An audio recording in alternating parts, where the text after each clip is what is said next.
Hello,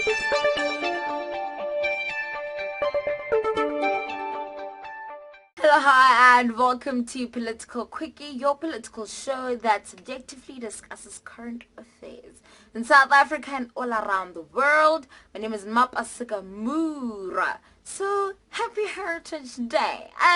Yes. So South Africa is moving to introduce Kiswahili in the South African curriculum as an optional language. This will actually be the only African language apart from South African languages that are in our school's curriculum. It's actually shocking because you've got non-African languages like German, Portuguese, Mandarin, etc. that enjoy being optional languages in this country. So I don't know, like I'm just sitting here and wondering, has anyone ever found it odd that we don't offer a language like Shona, for instance, considering how many Zimbabweans are in South Africa? It's very, very odd because an African country should prioritize other African languages above non-African languages. It's no secret that I believe that Africa needs one language. I actually have this conversation almost on a daily basis, in my everyday life. All right. So the African Continental Free Trade Area is going to come into effect soon, and the borders are going to come down to some extent, and Africans are going to need a medium.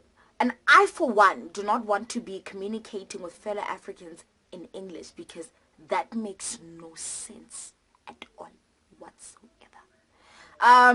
So the purpose of the free trade area is for Africans to be able to trade with one another with relaxed tax legislation. And what's beautiful about that is that historically, Kiswahili has been used as a language of business amongst black Africans. So more than 140 million Africans speak this language. So it's actually the most logical and the easiest for all of us to learn. I actually believe that all African countries should introduce Kiswahili as a mandatory language in their curriculum, not just an optional subject. I've heard the argument of people saying that, you know what, already there are other African languages that don't enjoy the same rights as others. So, some are more equal than the others. But here's the thing. When you have so many languages, there's absolutely no way they will all enjoy equal rights. And the thing about these many languages and these many tribes is that it creates a lot of division. And we've had this conversation before, citing Rwanda, citing South Sudan, citing Kenya, and how, those divisions are actually evident in those countries.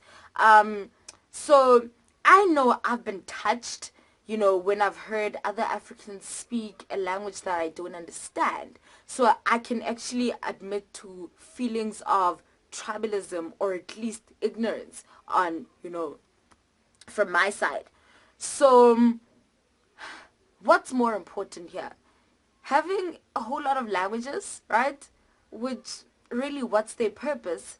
And being unified as a continent and ultimately as a country. So think of this as working towards the ultimate goal of Africa being one country with one language. All right? Let's not hold on to things that create divisions amongst us. Let's rather opt for unity. And I know how crazy that sounds, like, hey, I will never forsake my language or my tribe, okay? But one day I think it will make sense why we had to make that sacrifice. One day. Hopefully very soon, like maybe 10 years time. I hope one day it's evident. My name is Mapasika Mura. Use your talents to serve humanity, and I will see you guys on Wednesday.